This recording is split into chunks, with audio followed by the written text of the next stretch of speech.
El órgano de administración judicial presenta Te Escuchamos. Aquí hablamos de acceso a la justicia y protección de derechos de personas en situación vulnerable. Conoce las acciones que realizan los órganos del Poder Judicial de la Federación para garantizar el ejercicio de tus derechos. Acércate, porque aquí te escuchamos, te asesoramos y te defendemos.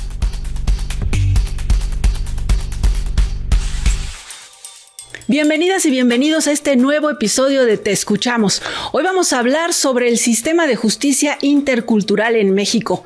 Veremos cómo no se trata de un concepto legal complicado, sino más bien la realidad cotidiana que viven millones de personas en nuestro país. Y para hablar sobre este tema está con nosotros un abogado bilingüe, hablante de la lengua mixteca. Él es Tomás López Arabia, presidente del Consejo Directivo del Centro Profesional Indígena de Asesoría, Defensa y Traducción, mejor conocido como CEPIADET. Bienvenido. Muchas gracias, Verónica, por invitarme a este espacio de Te Escuchamos. Bien, pues platícanos desde tu experiencia y cómo miras el contexto social, cultural y legal de nuestro país actualmente. Muchas gracias. Bueno, en relación a este tema, creo que es importante decirle al auditorio que nos ve que México es el país con la mayor cantidad de población indígena en números absolutos en América Latina, en Latinoamérica. Más de 24 millones de habitantes nos consideramos indígenas. Más de 12 millones de hogares indígenas se reconocen como eso, como hogares indígenas. Más de 7 millones de habitantes hablamos una lengua indígena. En este país se hablan más de 68 lenguas indígenas, más de 364 variantes lingüísticas aproximadamente. A la par de esta diversidad cultural y lingüística que convive en nuestro país, hay un marco legal que desde hace más de 30 años reconoce y protege estos derechos de la población indígena. En 1989, cuando nuestro país firma el convenio 169. Y a la par de ello, pues se han dado distintas reformas legales en el año 2001, en el año 2011 y la recién reforma del año pasado, en donde hay un reconocimiento a estos derechos. El problema central cuando hablamos de cotidianidad y derechos es que se actualiza un concepto que Rodolfo Stavenhagen denominó la brecha de implementación, y es la distancia efectivamente entre lo que se reconoce en la norma y lo que ocurre cotidianamente en el ejercicio de estos derechos. Justamente es ahí donde se instala un concepto del que vamos a hablar el día de hoy, que es la justicia intercultural, el pluralismo jurídico. Antes de que vayamos a fondo en el sistema de justicia, ¿cuáles dirías que son los principales derechos de las personas indígenas? Porque en general, pues los que tenemos todos, ¿no? Pero en específico, pueblos y comunidades indígenas, ¿cuáles son sus derechos? Bueno, hablar de los principales derechos de la población indígena y particularmente relacionado con el tema de la justicia intercultural se actualiza en dos escenarios. Un derecho que es fundamental, que es el derecho a la autonomía y libre determinación de los pueblos indígenas. ¿Qué quiere decir esto? Que los pueblos indígenas a través de este derecho pueden resolver sus propios conflictos en sus espacios territoriales e incluso se han dado escenarios fuera de sus espacios territoriales en donde resuelven estos conflictos. Y el segundo escenario o la segunda vertiente es cuando las comunidades, los pueblos indígenas, las personas acceden al sistema de justicia estatal, juzgados, tribunales, fiscalías, etc. En ese escenario se actualizan también una serie de derechos que les llamamos derechos específicos. El intérprete, el defensor, el asesor, que deben de tener o conocer la lengua y cultura de las comunidades, pero además las personas que juzgan deberán de conocer las especificidades culturales de las personas indígenas. En esos dos escenarios nos movemos cuando hablamos de justicia intercultural y los principales derechos que existen en esta materia. Y si hablamos como de los obstáculos que enfrentan, obstáculos estructurales, digamos, para poder hacer efectivos estos derechos, y se me ocurre a mí, pues lo primero, mencionas tú un intérprete, pues contar con ese intérprete, ¿no? O que tu asesor o tu defensor estén realmente especializados. Yo creo que un tema, digamos, colocándolos en dos escenarios también y con mucha claridad, hablar que hay un problema central en este país, que es que, si bien es cierto, desde hace 3 décadas se reconoce esta corriente jurídica como el pluralismo jurídico, es decir, la coexistencia de distintos sistemas jurídicos en un mismo espacio territorial como lo es México. El problema es que esto no se ha adecuado en la vida cotidiana de estos espacios de justicia. Me refiero a facultades de derecho, a institutos de capacitación, de formación de abogadas y abogados que estamos de manera permanente. Y lo que uno observa ahí es que existe mucho desconocimiento o las implicaciones de esta justicia intercultural, de este pluralismo jurídico, cuando esto se traslada en la vida cotidiana. Ese es un tema estructural que observamos y podríamos citar otros, sin embargo me quisiera quedar con ese por el momento. Y a partir de ahí también observamos temas operativos, por ejemplo, la asistencia de intérpretes y traductores, la asistencia de defensores, asesores, ahora con la reforma constitucional, asesores, asesoras que conozcan el pluralismo jurídico, conozcan la cultura de los pueblos indígenas. Y ahí es donde nos encontramos ante una serie de dificultades cuando las personas, aunque en la norma indica que en cualquier espacio público, judicial, yo tenga el derecho a contar con un intérprete, desafortunadamente son excepcionales esos espacios donde este derecho se garantiza de manera adecuada. Existen todavía muchos retos para que ese derecho se garantice en la vida cotidiana de los pueblos indígenas, y lo que lleva es en muchas ocasiones a una violación sistemática, desafortunadamente, de estos derechos. ¿Sientes que los prejuicios, la discriminación también impacta en toda esa parte del sistema de justicia? Desde luego, yo creo que este país ha sido construido desde una perspectiva en donde hay una lengua, hay una cultura predominante. Si bien es cierto, en nuestro marco legal, en ninguna norma establece que la lengua castellana, el español, es la lengua oficial. Sin embargo, de facto, como le llamamos los abogados, esto sí ocurre en la vida cotidiana. Y en ese sentido tenemos un sistema de justicia que está predominado por una corriente jurídica que es el monismo jurídico, es una sola mirada, una sola forma de mirar el derecho, y no acepta en muchas ocasiones las otras miradas. ¿Qué ocurre ante este escenario? Pues ocurre que existe una serie de actos de discriminación que nos llevan a un racismo estructural que desafortunadamente no nos permite que esos derechos sean realizables en la vida cotidiana de las personas o comunidades. Para cambiar como esta mirada, como tú dices, tendríamos que conocer, ¿no?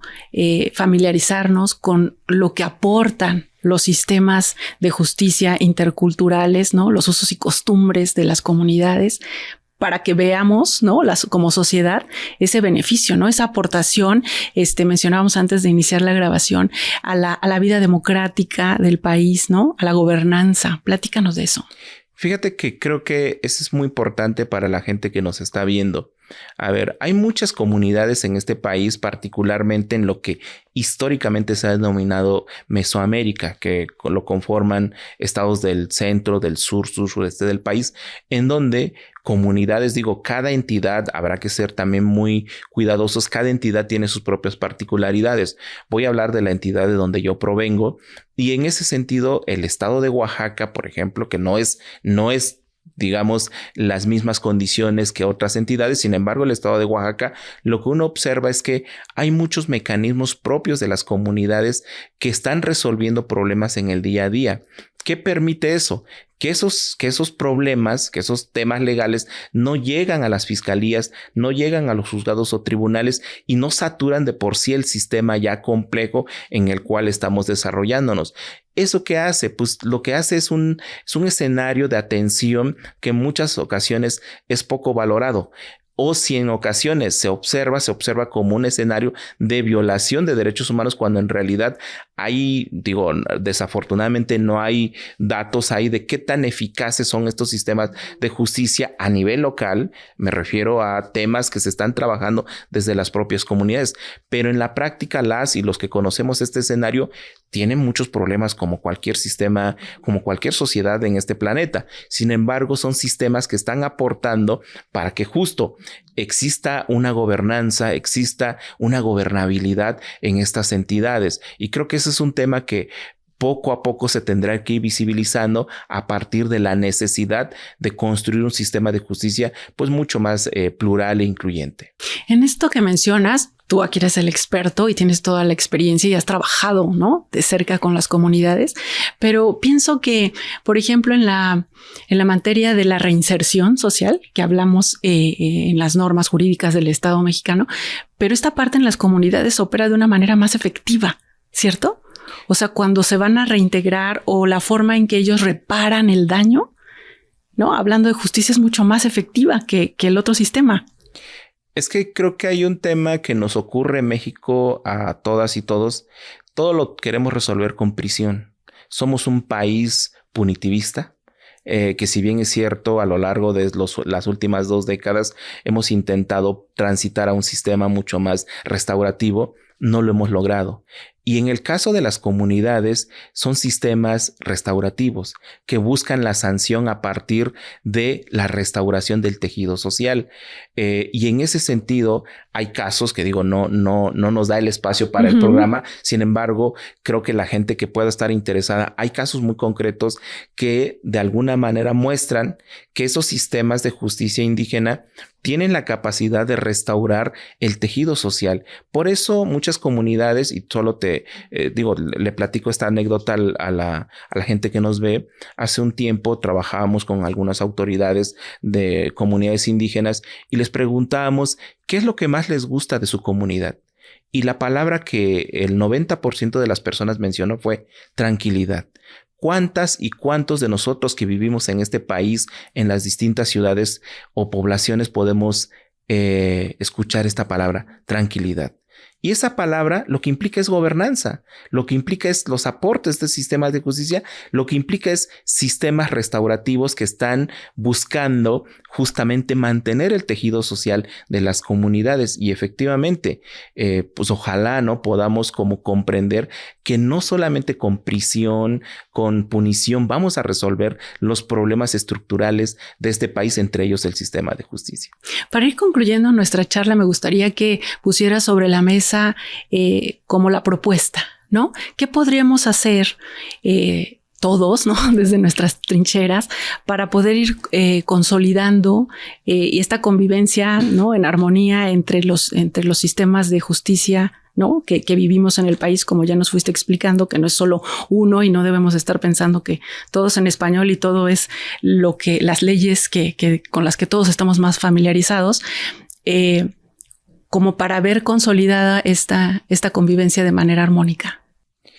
Yo creo que, voy a colocar algunas recomendaciones que nos ha tocado a nosotros conocer desde la experiencia.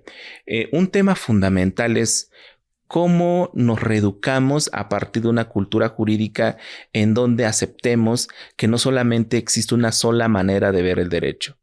Intentar ver el derecho de una sola manera lo que hace desafortunadamente es invisibilizar a las otras formas de justicia en este país.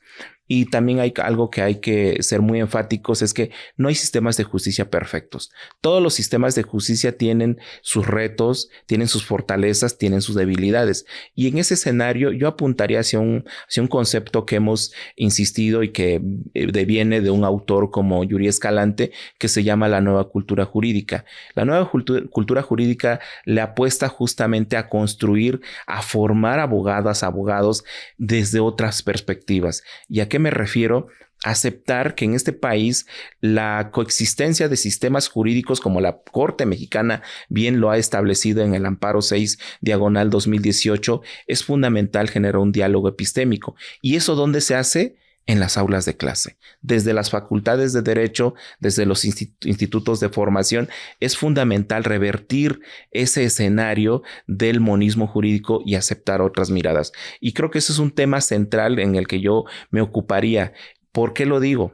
Porque particularmente a nosotros sí nos ha dado resultados en el estado de Oaxaca, en la formación de jueces, juezas, magistrados, que en los últimos 10 años han empezado a resolver casos desde otras perspectivas. Y creo que es una apuesta a mediano y a largo plazo, pero que nos lleva a un escenario, un trato más digno, pero sobre todo una justicia social a un sector de la población en México que históricamente ha sido racializada, históricamente ha sido desafortunadamente negada y con muchos prejuicios que no nos ayudan a construir un país mucho más justo. Bien, pues muchas gracias. Solo me gustaría cerrar esta interesantísima conversación y que nos dijeras, Tomás López Saravia, ¿tú cómo llegaste o qué es lo que te motiva a estar en esta parte de la asesoría jurídica, de la asesoría legal, de la defensa de las personas indígenas? Yo creo que algo que me motiva es que, pues de entrada soy de una comunidad indígena. Actualmente soy una persona que ha sido electa por su asamblea para fungir como autoridad comunitaria, pero sobre todo creo que la abogacía tiene que pensarse también desde la parte social. Si bien es cierto, todas y todos a veces aspiramos a otros escenarios del campo del derecho, hay un campo que es el campo social que en muchas ocasiones ha sido invisibilizado también. Y creo que ver las historias de vida de comunidades, de personas en donde desafortunadamente, por ejemplo, nuestra lengua ha sido borrada, nuestros sistemas de justicia están siendo absorbidos y lo que vemos es que no hay una posibilidad de diálogo, pues lo que buscamos es cómo establecemos un diálogo, y eso es mi inspiración en el día a día, en buscar este entendimiento y entender que no todos lo sabemos todo, que necesitamos un sistema de complementariedad para poder aspirar a ser un país, como decía, mucho más justo. Bien, pues ahí está lo que les decía al inicio del programa, ¿no? El sistema de justicia intercultural en México debe ser visto como la realidad cotidiana de las personas, ¿no? Y no como un concepto legal. Gracias, Tomás. Gracias. Gracias a ustedes por su atención a este episodio de Te Escuchamos. Los invito a que nos sigan en las redes sociales del órgano de administración judicial. Soy Verónica González. Hasta la próxima.